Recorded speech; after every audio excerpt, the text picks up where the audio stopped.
Shalom sahabat Alpetra Ministry.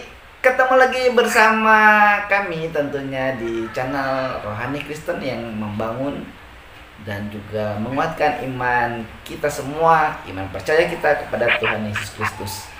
Terima kasih buat Anda yang sudah subscribe dan setia menonton di channel Alpetra Ministry. Hari ini kita akan membahas yang sangat menarik sekali dan kita sapa Bapak Rohani saya, yaitu Bapak kita, Bapak Pendeta Yan Antoni. Selamat sore Om, salam cinta Tuhan, cinta keluarga, jaga kesehatan. Selamat sore, salam, halo, cinta Tuhan, cinta keluarga, jaga kesehatan. Tetap semangat. Tetap semangat. Iya, nih Om, temanya kita hari ini agak hot nih Om. Ya Om, ini ramai sekali Om, baik di dunia maya maupun di dunia nyata, saling rebutan nih. Wah, kalau misalnya ada yang saya terus pindah gitu, keyakinannya berbeda, jadi rame Om gitu. Nah terus juga ini dari yang lain ya sama aja lah gitu. Jadi di saling ini ada juga yang aku ngaku seolah-olah dari kepercayaan lama sekarang jadi Kristen misalnya. Ada juga yang dari Kristen jadi agama lain gitu, ngaku-ngaku lah gitu. Ini seru Om. Tapi sebelum masuk ke situ Om, ada satu yang lagi rame nih Om. Ada seseorang yang udah mati katanya, tapi dia bisa hidup lagi Om. Nah ini terjadi di daerah Bogor, tapi ini mungkin masih hoak atau apa belum tahu deh Om. Apakah sebetulnya bisa terjadi nggak Om? Sebelum masuk ke tema yang mau kita bahas nih Om, bisa nggak sih Om sebetulnya terjadi mujizat manusia itu udah mati terus hidup lagi gitu, atau mati suri? Iya. Jadi saya tidak mengikuti perkembangan itu, katanya satu pemuka agama apa ya? Konghucu katanya udah mati itu. Ya, Konghucu katanya ya. Udah mati udah ditaruh di peti katanya ya. Sebenarnya peristiwa-peristiwa begini sudah biasa. Itu ada yang bilang istilahnya mati suri, ada yang sebenarnya dia belum benar-benar mati, ada juga yang memang sudah enggak itu ya, jantungnya seperti udah berhenti, nafasnya udah begitu. Cuman itu sebenarnya tidak terlalu aneh. Ada berapa kali lah terjadi yang begitu. Lepas dari agamanya apa gitu. Jadi orang kecuali ada yang malah sudah dikubur udah berapa hari katanya ada tuh.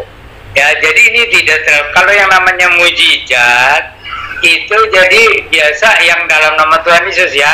Jadi bangkitkan gitu, dalam nama Tuhan Yesus aku bangkitkan kamu gitu ya. Nah itu kalau memang orang yang betul-betul udah mati seperti yang di Alkitab itu. Jadi ada apalagi Lazarus ya udah 4 hari dikubur, tapi Tuhan Yesus membangunkan dia. Malahan kan mestinya udah busuk tuh, udah bau ya. Tapi Tuhan Yesus bangkitkan dan memulihkan. Itulah betul-betul mujizat. Tapi kalau orang mati yang hanya berapa jam gitu ya, atau yang belum busuk lah ya, kalau belum busuk ya bukan mujizat lah. Jadi dokter bisa menerangkan yang begitu. Iya, berarti belum mati ya, istilahnya mati suri atau apa. Nah bukan. Iya Om, itu Om. Nah berkaitan dengan ini nih, fenomena ini Om. Dulu tuh di Afrika ada seorang pendeta ya, di Afrika atau di Amerika gitu, yang juga gitu Om, dia pendeta itu bisa menghidupkan kembali orang yang sudah mati. Tapi ya akhirnya ketahuan sih bahwa itu ternyata disetting sedemikian rupa gitu, sehingga seolah-olah seperti itu. Ya mungkin itu adalah lawakan kali Om. Kalau nggak bilang kekonyolan berarti lawakan Om. Iya, jadi orang tuh sekarang ya untuk mempropagandakan agama atau keyakinannya itu agama apa aja suka pakai hoax gitu. Iya. Jadi itu kan kita orang Kristen mah nggak boleh sama sekali, nggak ada dusta putih, nggak ada dusta kepentingan Tuhan. Iya. Enggak, kalau iya kan Tuhan Yesus kan bilang begitu. Kalau iya, kalau tidak, nggak boleh ngarang-ngarang Iya. berita, meskipun alasannya katanya demi kemuliaan Tuhan. Nggak, di Kristen nggak ada yang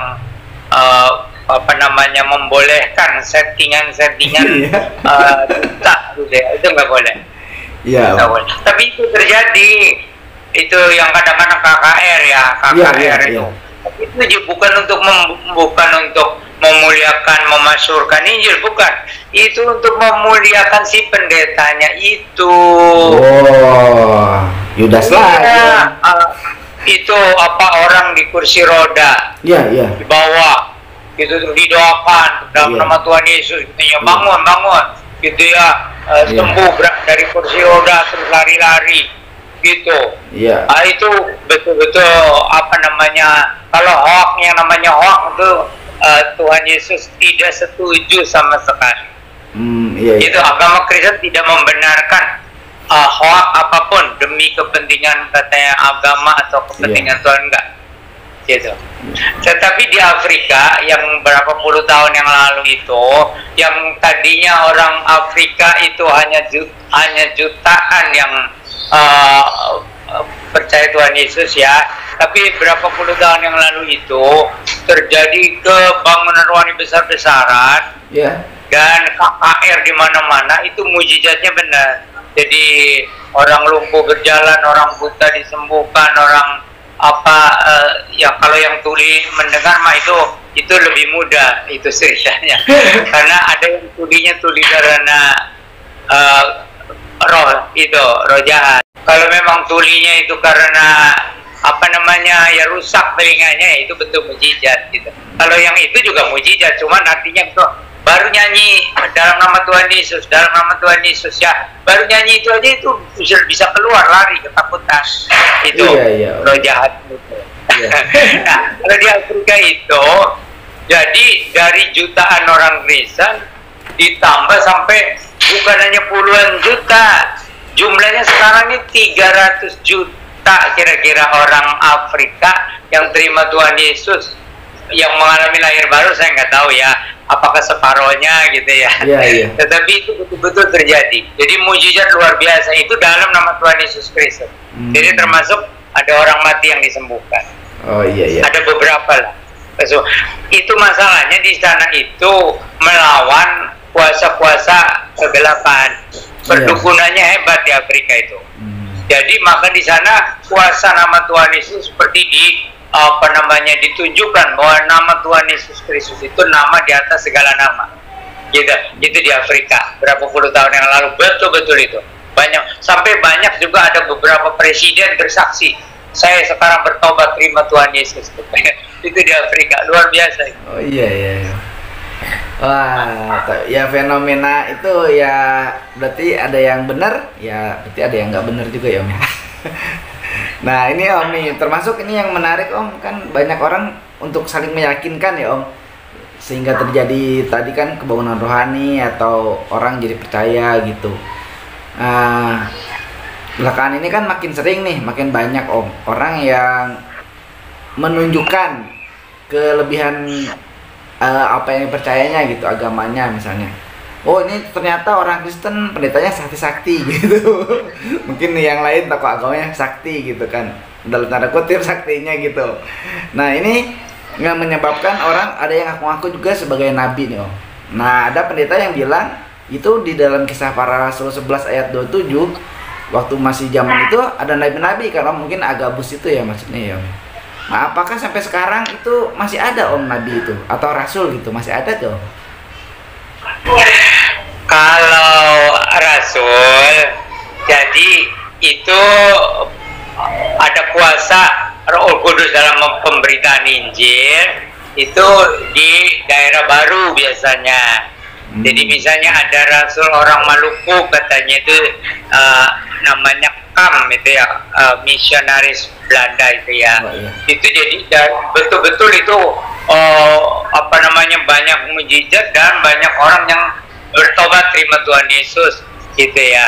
Nah ada juga rasul yang dulu itu ada bangsa-bangsa yang tadinya belum mengenal Tuhan Yesus gitu ya. Jadi ada, cuma tidak sembarangan. Tapi kalau orang mengaku saya ini rasul, ya itu patut dicurigai gitu ya. Nah, katanya saya rasul Yesus katanya.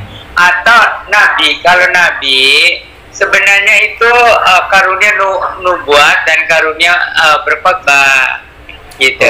Jadi kalau ada orang berkhotbah ya dengan kuasa Roh Kudus, banyak orang bertobat, benar-benar diubahkan oleh Injil itu. Ya, kita bisa bilang, kita mengakui ya orang itu seperti nabi ya, yang diurapi khotbahnya gitu ya. Tapi kalau ada orang itu sendiri mengaku saya ini nabi, itu juga patut dicurigai. Gitu. Ya, jadi kita tuh menolak orang yang membesarkan dirinya sendiri gitu. Hanya untuk supaya termasyhur, dihormati, dipuja. Tidak, kita di dalam agama Kristen tidak mengenal yang begitu. Ya, soli Deo Gloria, kemuliaan hanya bagi Allah di dalam Yesus Kristus. Ya, jadi tidak boleh mengaku nabi, mengaku rasul, biar orang lain yang mengakuinya. Gitu. Tapi juga itu tadi buktinya kalau rasul itu di penginjilan di daerah baru, sehingga di situ banyak orang yang bertobat terima Tuhan Yesus. Itu kerasulan ya, rasul. Dan ada mujizat. Kalau nabi itu khotbahnya, tapi khotbahnya itu tentu berasal kepada Tuhan Yesus Kristus. Gitu.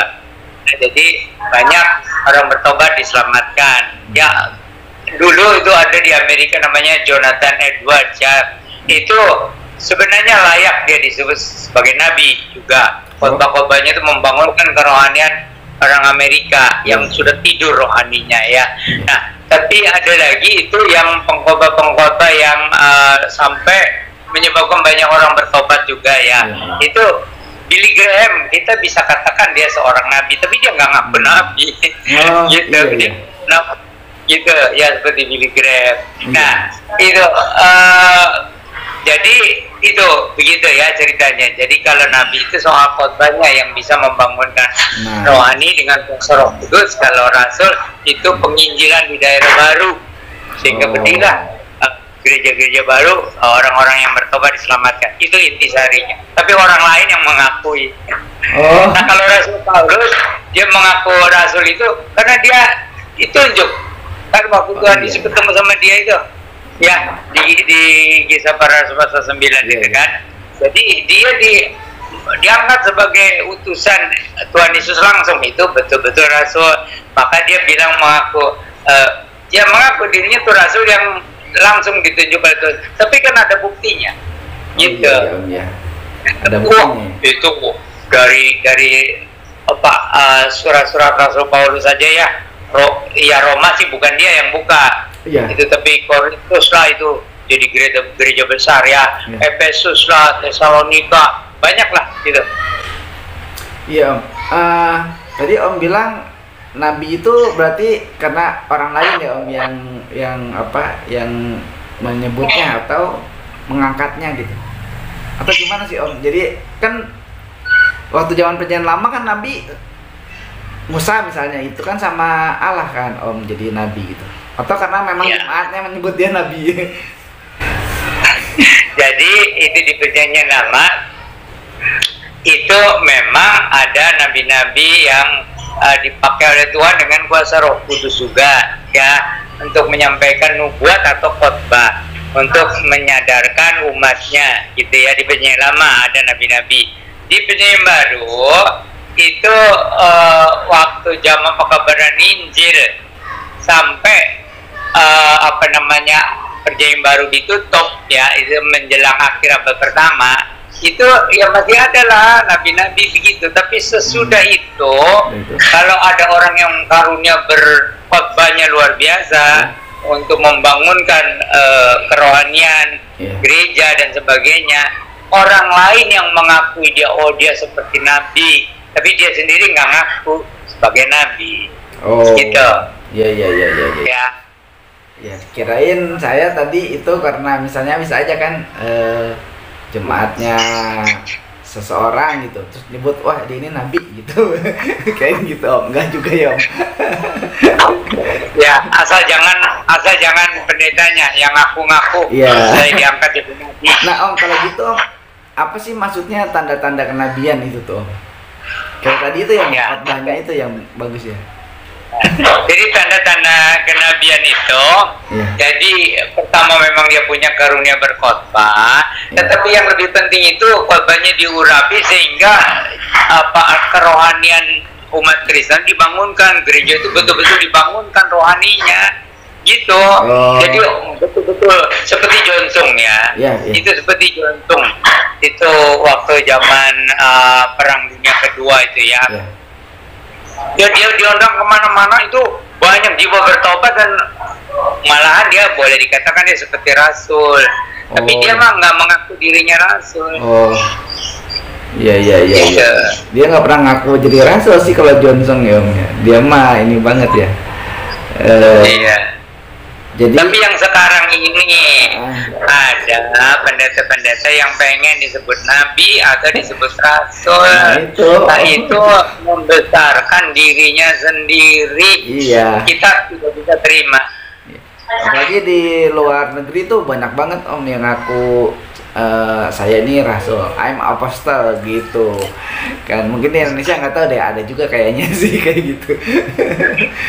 Ngakunya rasul gitu kan. Jadi itu baru kemudian orang tahu itu bahwa itu rasul palsu atau nabi palsu itu karena ternyata nggak benar, penuh kebohongan lah, atau melanggar hukum-hukum Tuhan lah, berzina lah, atau mencuri uang gereja lah dan sebagainya. Layak nggak layak disebut nabi itu berarti karena dilihat dari buahnya dan juga karena ada penyertaan dari Allah sendiri ya. Betul.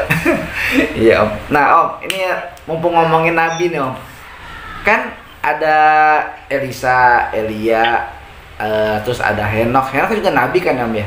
Terus ada beberapa nabi yang di dunia lama itu diceritakannya tidak meninggal secara jasmaninya juga, tapi dia naik gitu. Terus waktu zaman Tuhan Yesus ada di atas bukit sama murid-muridnya, kan ada 3 orang tuh Pak, yang menampakkan katanya mereka itu sekarang sebetulnya udah datang Om, udah ada di dunia ini karena mau Tuhan Yesus datang katanya gitu.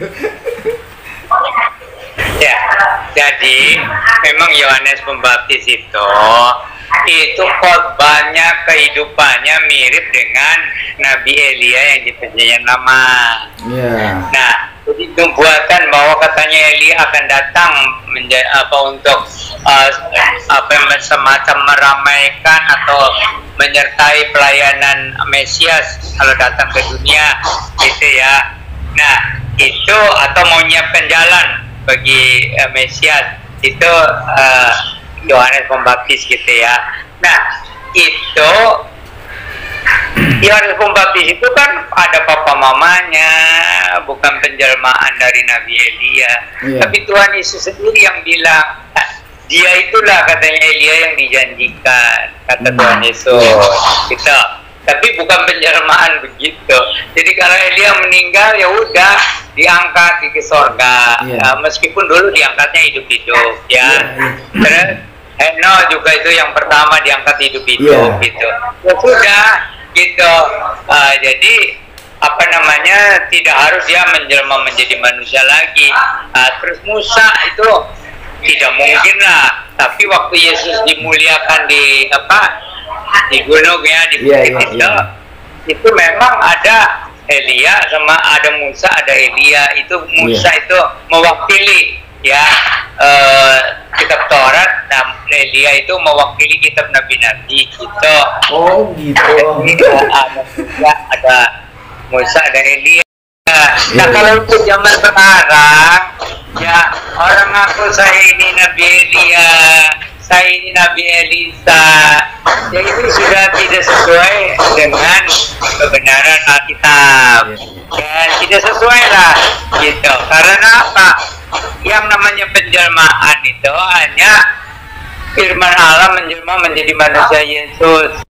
Ya, jadi firman Allah yang adalah Allah itu menjelma menjadi manusia Yesus. Hanya itu penjelmaan. gitu. Ya, nanti menjelang Tuhan Yesus datang kembali dalam kemuliaan, itu di Israel ada muncul 2 orang nabi, gitu ya, yang mengabarkan Injil. Nah, sampai orang Israel juga banyak yang bertobat. Nah, itu beritanya pasti di sana. Nah, kalau untuk zaman sekarang, ya orang ngaku saya ini Nabi Elia, saya ini Nabi Elisa, ya itu sudah tidak sesuai dengan kebenaran Alkitab. Nah, yang namanya penjelmaan itu hanya firman Allah menjelma menjadi manusia Yesus. Tapi kalau di luar bangsa Israel ada ngaku-ngaku saya ini Nabi Elia atau Nabi Ayano atau Nabi Musa, itu betul-betul pendusta. Jadi jangan heran, jangan membesar-besarkan pendeta atau hamba Tuhan. Itu dari 12 bisa 1 menjadi seperti Yudas pengkhianat dan serakah, tujuan duit, politik dan sebagainya. Nah, Om, kalau itu Om, Metusalah itu yang tidak berbapak dan tidak beribu ya Om. Melkisedek. Oh, Melkisedek ya Om, salah. Jadi salah tuh. Melkisedek ya Om ya, kan nggak ada ayahnya, nggak ada ibunya. Nah, kok dia nggak disebut Tuhan seperti Yesus gitu kan? Yesus ada ibunya, tapi disebut Tuhan. Nggak ada bapaknya. Tapi Melkisedek kenapa nggak ada bapaknya, nggak ada ibunya, kok nggak disebut Tuhan? Ya, jadi itu Melkisedek itu pribadi yang misterius. Misteriusnya kenapa? Itu tadi memerintahnya di kota Salam damai itu, ya ibu kotanya itu, kerajaannya di Salam itu ya, kedamaian. Lalu dia itu namanya Melkisedek itu raja keadilan atau raja kebenaran, memerintahnya di kota perdamaian. Jadi itu misteri, lalu tidak diketahui itu anak siapa dan apakah dia menikah, apa dia punya anak. Nah, itu betul-betul pribadi misterius. Saya pernah memikirkan itu mungkin saja pribadi yang sama dengan Yesus, tapi tidak menjelma jadi manusia, hanya sepertinya kelihatan seperti manusia menjadi raja. Itu karena hanya untuk ketemu sama nanti Abraham kasih persembahan perpuluhan gitu. Tetapi nanti orang kalau mengatakan begitu, ini dibilang nih Pak Yana tadi mengajarkan ajaran sesat lagi. Jadi lebih baik ya mungkin Dr. Bambang Susena menjelaskan ya. Gitu. Katanya ya udah, itu hanya satu pribadi itu dan tidak ada keterangan apa-apa lagi. Ya sudah, kita jangan mengejar keterangan-keterangan yang tidak ada di dalam kita. Hanya sebagai imam gitu ya, lucu. Ya imam, ya raja, namanya raja kebenaran, memerintahnya di kota Salam, itu kan satu tanda tanya besar. Gitu. Tapi tidak ada keterangan lain, dan dia lebih besar lagi dari Abraham.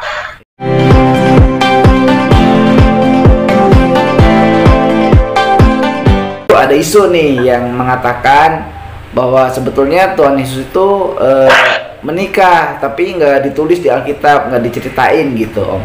Itu gimana Om? Itu hoax Om? Itu kita mengatakan tentang inkarnasi penjelmaan firman Allah. Jadi dia tidak mungkin menikah. Dia bukan manusia biasa, tapi penjelmaan dari firman Allah yang adalah Allah atau yang dipanggil Tuhan. Gitu. Jadi sama sekali dia tidak menikah, apalagi punya anak. Gitu. Dan kehidupannya itu disaksikan sudah kebangkitan.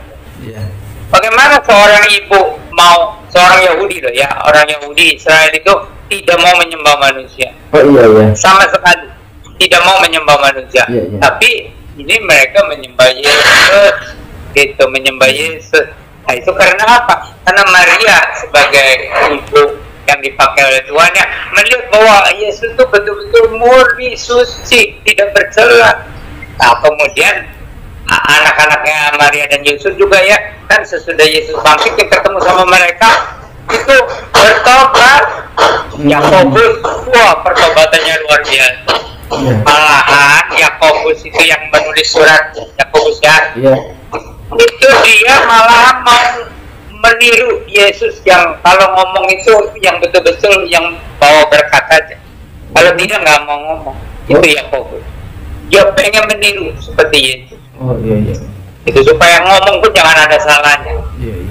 Itu luar biasa Yakobus. Yudas itu juga yang saudaranya Yakobus. Itu juga. Itu mereka bertobat sesudah Yesus bangkit dari antara orang mati. Waktu jadi sama-sama Tuhan belum berarti? Waktu mereka bareng-bareng sama murid-murid lain itu berarti belum? Belum, karena kan Yesus kan jadi tukang kayu. Kelihatannya tukang kayu gitu. Baru sesudah pelayanan, mujizatnya banyak, ajarannya luar biasa, ya, lalu disalibkan, bangkit dari antara orang mati. Terus ketemu lagi, nemuin itu Yakobus, Yudas sama yang lain-lain, mungkin Ibu Maria juga. Gitu. Jadi baru mereka dicelitkan matanya itu secara manusia itu seperti saudaranya di rumah, tukang kayu lagi. Dari umur 12 umur 30 itu. Saya pikir udah percaya ketika pas jejak pelayanan 3,5 tahun itu. Malahan mereka itu yang suka bawa gosip tadinya ke Ibu Maria, itu Yesus itu katanya keganggu gitu. Gitu. Makanya waktu Ibu Maria kan kepengaruh sebagai seorang wanita mau ajak pulang gitu. Terus orang-orang kasih tahu sama Yesus itu ibu dan saudara itu katanya mau ketemu, tapi Yesus kan tahu maksudnya apa, mau dibawa pulang.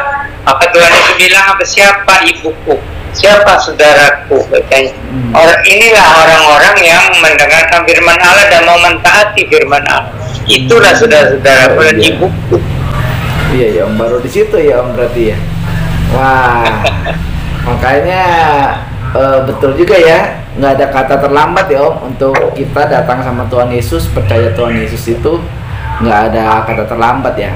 Kapanpun juga ketika Roh Kudus berkata, ayo terima Tuhan Yesus sebagai Tuhan dan Juru Selamat secara pribadi. Ya, kita kalau bersaksi jangan bosan. Kadang-kadang ada orang yang sudah mau mati baru bertobat ada, itu dikasih kesempatan. Jadi benih yang kita sampaikan itu yakinlah nanti akan bisa bertumbuh gitu. Ya, jadi ada orang yang sudah mendengarkan Injil, berita Injil 100 kali baru bertobat ada. Lalu baru nanti Roh Kudus yang menumbuhkan. Anda sedang menyaksikan Alpetra Christian Online Ministry, pelayanan Kristen secara online.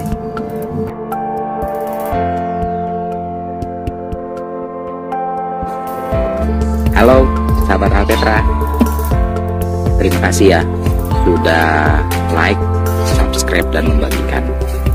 Dadah.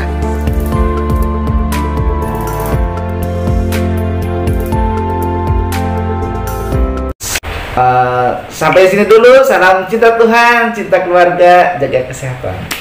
Makasih Om.